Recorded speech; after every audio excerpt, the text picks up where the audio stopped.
बिस्मिल्लाहिर्रहमानिर्रहीम। अस्सलाम वालेकुम।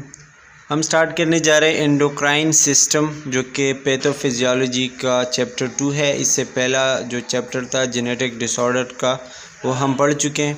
और ये वाला जो हम स्टार्ट कर रहे हैं, इसमें हम पहले ये मुख्तलिफ़ पार्ट्स में, तो हम जो पहला पार्ट पढ़ेंगे ये एंडोक्राइन सिस्टम का एक ओवरव्यू होगा। मतलब उसमें जो चीज़ें सबसे पहले जानना ज़रूरी है वो हम पढ़ेंगे, ठीक है। सबसे पहले तो एंडोक्राइन सिस्टम का आपको पता होना चाहिए कि ये है क्या चीज़। तो एंडोक्राइन सिस्टम हमारे बॉडी के अंदर एक ऐसा सिस्टम है जो कि मुख्तलिफ़ किस्म के हार्मोन्स रिलीज़ करते हैं। स्पेशली हमारे बॉडी के अंदर एक नर्वस सिस्टम और एक एंडोक्राइन सिस्टम, दोनों सिस्टम मिलके बॉडी को कोऑर्डिनेशन में लेके आते हैं। मतलब कोऑर्डिनेशन जो है हमारी बॉडी का जो बैलेंस है, जो बॉडी का एक काम करने का तरीका है, ठीक है, जिससे हमारे सारे फंक्शंस रेगुलेट होते हैं। तो ये दो सिस्टम्स है, nervous system and endocrine system, जो कि कोऑर्डिनेशन और रेगुलेशन ऑफ द बॉडी करते हैं। इसको हम न्यूरो एंडोक्राइन सिस्टम भी कहते हैं, ठीक है। अच्छा जी, इसका फंक्शन क्या है? सबसे पहले तो ग्रोथ एंड डेवलपमेंट करवाते हैं। मतलब बॉडी जो है वो ग्रोथ करती है एंडोक्राइन सिस्टम की वजह से। इसमें ऐसे हार्मोन्स होते हैं जो कि बॉडी जिसकी वजह से ग्रोथ करती है। इसके अलावा ये सेक्स हार्मोन्स भी रिलीज़ करते हैं, मतलब टेस्टोस्टेरोन, एस्ट्रोजन, प्रोजेस्टेरोन वगैरह, ठीक है, जो कि मेल फीमेल के कैरेक्टर्स डेवलप करते हैं। इसके अलावा मेटाबॉलिज्म में हेल्प करता है और बॉडी के अंदर जो मुख्तलिफ़ किस्म के चेंजेस आते हैं अकॉर्डिंग टू द एनवायरनमेंट, उसमें भी हेल्प करता है। डाइजेशन में हेल्प करता है, मुख्तलिफ़ किस्म की न्यूट्रिएंट्स को स्टोर करने और उसको यूज़ करने में हेल्प करता है। इलेक्ट्रोलाइट्स और वाटर रेगुलेशन, जैसे कि ADH हार्मोन है, ठीक है, तो वो हेल्प उसमें भी करता है। इसके अलावा रिप्रोडक्टिव फंक्शन में भी हेल्प करता है। ऑक्सीटोसिन वगैरह बहुत सारे हार्मोन, एस्ट्रोजन, प्रोजेस्टेरोन वगैरह रिलीज़ होते हैं, ठीक है। तो ये सारी चीज़ें, मतलब ये हार्मोन जो है आपकी पूरी बॉडी के जितने भी फंक्शंस है उसमें आपको किसी न किसी तरीके से हेल्प करवाते हैं। अच्छा, इसमें फिर दो किस्म के ग्लैंड्स होते हैं, एक है एक्सोक्राइन ग्लैंड्स, एक है एंडोक्राइन ग्लैंड्स। एक्सोक्राइन ग्लैंड्स वो है जो कि मतलब डक्ट्स या जिसमें जैसे कि ये लिखा हुआ है release their secretion through a tube like structure.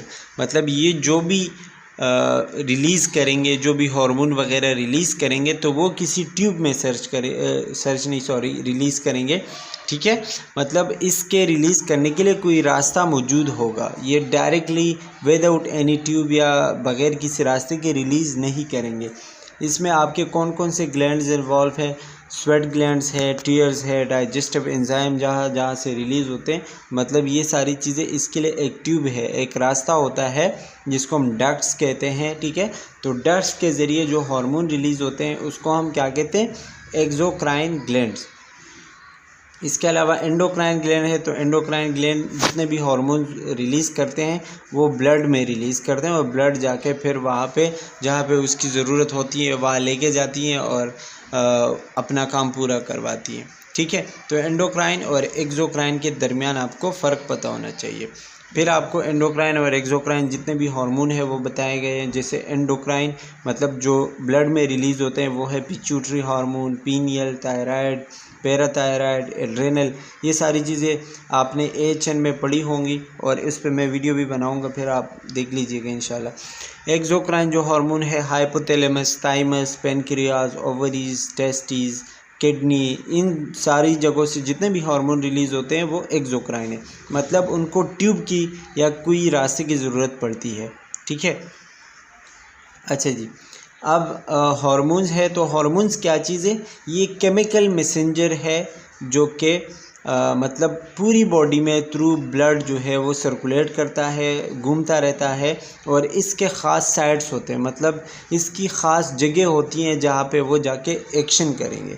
जैसे कि ADH हार्मोन है, तो ADH हार्मोन जाके ब्लड पे स्पेशली किडनी के अंदर जो है वाटर रीअब्जॉर्प्शन के लिए काम करेगा।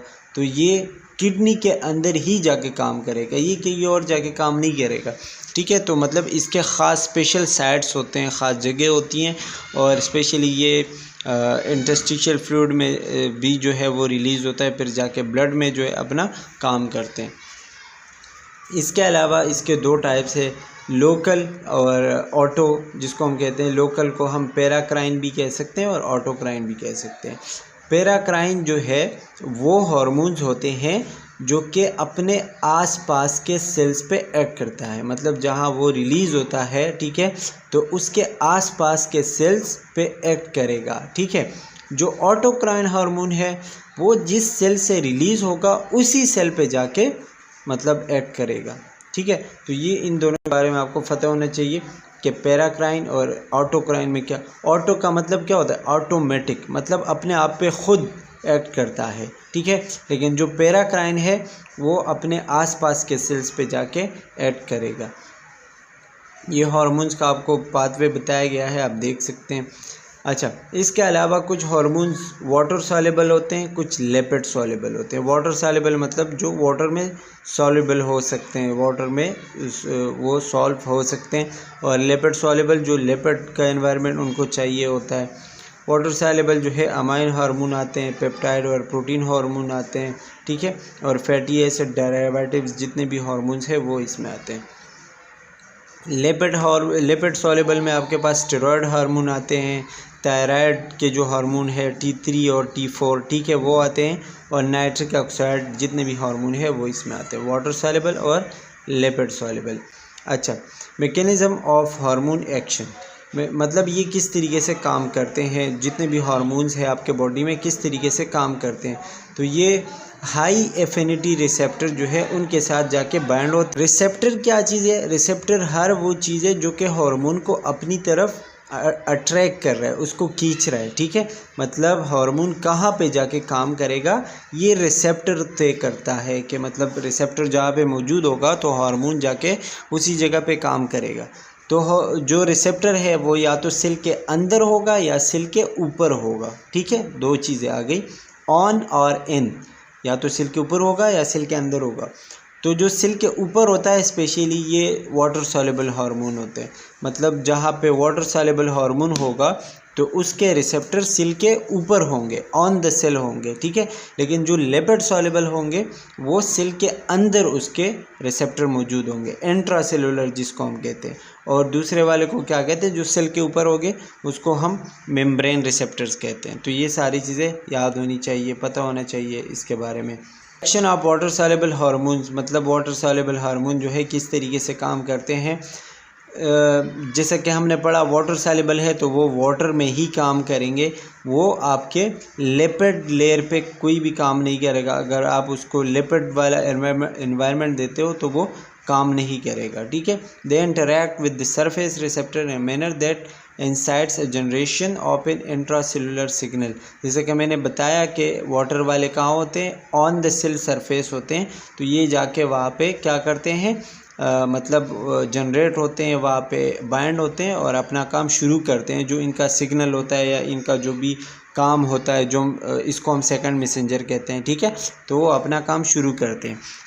इसके अलावा जो लिपिड सॉल्युबल है, लिपिड सॉल्युबल वो वाटर के एनवायरनमेंट में सॉल्युबल नहीं होंगे, वहाँ काम नहीं करेंगे, ठीक है। वो मेम्ब्रेन से फ्रीली पास होते हैं और वो सेल के अंदर, जैसे कि मैंने आपको बताया कि उसके रिसेप्टर मौजूद होते हैं सेल के अंदर, तो सेल के अंदर जाके काम करेंगे, क्योंकि जो इनका रिसेप्टर है वो इन द सेल है, ऑन द सेल नहीं है, ठीक है। अच्छा जी, इसके अलावा जो हमारे साथ पेप्टाइड हार्मोन्स है और प्रोटीन हार्मोन है, ये स्पेशली आपके ब्लड में अनबाउंड जो है वो सर्कुलेट करते रहते हैं। मतलब ये किसी चीज़ के साथ जाके होते, बल्कि खुद ही जो है वो इसी तरह अपने ब्लड में जो है वो घूमते रहते हैं, और जहाँ पे इसका रिसेप्टर होता है, जहाँ पे साइट ऑफ एक्शन होता है, वहाँ पे जाके काम करते हैं। इसी तरह जो आपके पास स्टेरॉयड हार्मोन है और थायराइड हार्मोन है, इसको स्पेसिफिक कैरियर चाहिए होता है, मतलब इसको लेके जाने के लिए आपके पास कोई चीज़ होनी चाहिए जो कि स्पेशली प्रोटीन्स होते हैं, और वो प्रोटीन्स लिवर में सिंथेसाइज होते हैं, लिवर में प्रोड्यूस होते हैं। तो दो किस्म के आपके पास हार्मोन आ गए, स्पेशली पेप्टाइड हार्मोन और प्रोटीन हार्मोन जो है ये ब्लड में फ्रीली सर्कुलेट करेंगे, मतलब किसी चीज़ के साथ अटैच नहीं होंगे। लेकिन जो स्टेरॉयड हार्मोन है और थायराइड हार्मोन है उनको अटैच होने की ज़रूरत होती है। वो ख़ास प्रोटीन्स होते हैं उनके साथ जाके अटैच होते हैं। जो प्रोटीन जो है वो लीवर में बनते हैं उनके साथ जाके अटैच होते हैं और जहाँ पे साइट ऑफ एक्शन होता है वहाँ काम करते हैं। इसके अलावा है कुछ चीज़ें हैं up regulation and down regulation. Up regulation और डाउन रेगुलेशन क्या है? डाउन रेगुलेशन का मतलब क्या होगा कि अगर कोई हार्मोन बहुत ज़्यादा रिलीज़ हुआ है बॉडी में तो उसके जो रिसेप्टर्स है वो अपने आप को डिक्रीज़ कर देते हैं। ठीक है, क्यों डिक्रीज़ करेंगे? क्योंकि हार्मोन का रिलीज़ बहुत ज़्यादा हो चुका है। तो अगर वो हार्मोन रिसेप्टर पे ज़्यादा आएगा और रिसेप्टर के ऊपर अटैच होगा तो ज़्यादा हार्मोन अटैच होने की वजह से बॉडी में कोई एबनॉर्मलिटी आ सकती है। ठीक है, इसीलिए वो जो रिसेप्टर्स होते हैं वो अपने आप को डिक्रीज़ करते हैं। इस कंडीशन को हम कहते हैं डाउन रेगुलेशन। मतलब कोई भी हार्मोन जो कि ज़्यादा रिलीज़ हो रहा है, कोई भी मसले की वजह से, कोई एबनॉर्मलिटी की वजह से बॉडी में हार्मोन ज़्यादा रिलीज़ हो रहे हैं, तो वो हार्मोन का जो रिसेप्टर होता है, मतलब जहाँ पे वो जाके काम करेगा, तो वो रिसेप्टर क्या करते हैं? अपने आप को डिक्रीज़ कर देते हैं, इसलिए ताकि वो हार्मोन उसके ऊपर बाइंड ना हो और बॉडी में कोई एबनॉर्मलिटी ना हो। ठीक है, इसके अलावा अप रेगुलेशन है। तो अप रेगुलेशन कब होगा? जब कोई हार्मोन डेफिसिट होगा, मतलब उसकी कमी होगी, तो उसके जो रिसेप्टर्स हैं वो अपने आप को ज़्यादा इंक्रीज़ करते हैं, मतलब ज़्यादा एक्टिवेट होते हैं, ताकि वैसे भी हार्मोन की कमी है लेकिन जो थोड़ा बहुत हार्मोन मिल रहा है वो अपने आप को जो है वो रिसेप्टर साइड पे बाइंड करे, ऐसा ना हो कि वो भी ज़ाया हो जाए। तो वो जो रिसेप्टर्स होते हैं वो इंक्रीज़ होते हैं, इसको हम कहते हैं अप रेगुलेशन। अच्छा जी, इसके अलावा मुख्तलिफ़ किस्म के क्लिनिकल एस्पेक्ट्स होते हैं एंडोक्राइन सिस्टम के हवाले से। मतलब ये कि एंडोक्राइन सिस्टम के हवाले से आपके बॉडी में मुख्तलिफ़ किस्म के मसले आते हैं, जैसे कि कभी कभी जो है हाइपर सिक्रीशन ऑफ हार्मोन होता है, मतलब हार्मोन बहुत ज़्यादा रिलीज़ हो रहे होते हैं, बहुत ज़्यादा अपने लेवल से ज़्यादा रिलीज़ होते हैं, उसको हम हाइपर सिक्रीशन कहते हैं। कभी कभी ये अपने लेवल से कम रिलीज़ होते हैं, जिसको हम हाइपो सिक्रीशन कहते हैं। कभी ऐसा होता है कि ये रिलीज़ नहीं होना चाहिए, मतलब रॉन्ग टाइम पे रिलीज़ होते हैं। कभी ऐसा होता है कि जो मतलब टारगेट टिश्यू है, जहाँ पे हार्मोन का काम करना है वो ही फेल हो जाता है, वो ही काम नहीं करता। तो क्लिनिकल एस्पेक्ट्स आते हैं, मतलब मुख्तलिफ़ किस्म के मसले इस सिचुएशन में आते हैं। ठीक है, इसमें जो है मतलब ये मसला या तो ग्लैंड में खुद आएगा, जो जहाँ से हार्मोन रिलीज़ हो रहा है वहाँ पे मसला होगा, या हाइपोथैलेमस में मसला होगा जहाँ से आपका पिट्यूटरी ग्लैंड कंट्रोल है, या पिट्यूटरी ग्लैंड में कोई मसला होगा कि वो हार्मोन नहीं रिलीज़ कर पा रहा। तो ये सारी चीज़ें आते हैं जो कि आपके बॉडी में मुख्तलिफ़ किस्म के मसले कॉज करवा सकते हैं। इसके अलावा कैटेगरीज ऑफ डिस्टर्बेंसेस, मतलब क्या क्या मसले वो आ सकते हैं आपके बॉडी में due to the hyper secretion और हाइपोसिक्रीशन ऑफ हार्मोन्स। हाइपोसिक्रीशन अगर होती है तो उसमें अंडर प्रोडक्शन, मतलब अंडर प्रोडक्शन ऑफ हार्मोन हो रही है कि हार्मोन कम रिलीज़ हो रहे हैं। तो क्या वजह हो सकती है कि हार्मोन कम रिलीज़ होते हैं? इसके वजूहात क्या है? सबसे पहले तो कंजेनाइटल डिफेक्ट, मतलब पैदाइशी तौर पर कोई मसला है एंडोक्राइन में, या कोई और मसला है जिसकी वजह से हार्मोन नहीं रिलीज़ हो रहा, या जो है ब्लड फ्लो की कमी है, कोई इन्फेक्शन है, इन्फ्लेमेशन है, या कोई और ऑटो इम्यून डिसऑर्डर है, या कोई न्यू प्लास्टिक ग्रोथ है, मतलब कोई कैंसर ग्रोथ हुआ है। ठीक है, उसकी वजह से क्या होगा कि हार्मोन की कम होगी। इसके अलावा कोई एजिंग का मसला है, ठीक है, मेनोपॉज के बाद हार्मोन का जो है रिलीज़ है वो डिस्टर्ब हो जाता है, कम रिलीज़ होते हैं स्पेशली फ़ीमेल में। अच्छा, कभी कभी ऐसा होता है कि हम मुख्तलिफ़ किस्म के ड्रग्स लेते हैं और उस ड्रग की वजह से जो है वो बॉडी पे साइड इफ़ेक्ट होते हैं और हार्मोन का जो रिलीज़ है वो डिस्टर्ब हो जाता है। अच्छा, इसके अलावा हाइपर फंक्शन है। हाइपर फंक्शन मतलब एक्सेसिव प्रोडक्शन ऑफ हार्मोन का ज़्यादा पैदा होना। ठीक है, वो किस वजह से होता है कि आपका एंडोक्राइन ग्लैंड जो है वो एक्सेसिवली स्टिमुलेट हो रहा है, बार बार जो है वो स्टिमुलेट हो रहा है, तो हार्मोन ज़्यादा रिलीज़ होगा। रिसेप्टर में आपका कोई मसला है जो है, मतलब बहुत ज़्यादा जो है, जैसे कि ग्रेव डिजीज़ में हमने पढ़ा था कि थायराइड ग्लैंड से बहुत ज़्यादा हार्मोन रिलीज़ होते हैं, या कोई ट्यूमर वगैरह है जो कि मुख्तलिफ़ किस्म के हार्मोन रिलीज़ करवाते हैं। ठीक है, तो ये हाइपर सिक्रीशन जो है वो उसमें आता है, मुख्तलिफ़ किस्म के मसले उसमें आ सकते हैं। हार्मोन इंटरेक्शन को हम पढ़े तो मतलब दो हार्मोन कभी एक साथ रिलीज़ हो रहे हैं, कभी अलग अलग रिलीज़ हो रहे हैं, ठीक है। तो उसमें सबसे पहला है साइनर्जिस्टिक इफेक्ट। साइनर्जिस्टिक इफेक्ट क्या होगा? When the effect of to hormones acting together is greater, मतलब जब दो हार्मोन एक साथ रिलीज़ होंगे तो ज़ाहिर ही बात है जब दो हार्मोन रिलीज़ होते हैं तो उनका इफ़ेक्ट एक हार्मोन से ज़्यादा होगा, ठीक है। तो इस कंडीशन को हम क्या कहते हैं? साइनर्जिक इफेक्ट कहते हैं, साइनर्जिस्टिक इफेक्ट कहते हैं। जब दो हार्मोन एक साथ रिलीज़ होंगे तो उनका काम ज़्यादा होगा, ठीक है, वो काम ज़्यादा करेंगे बजाय एक के।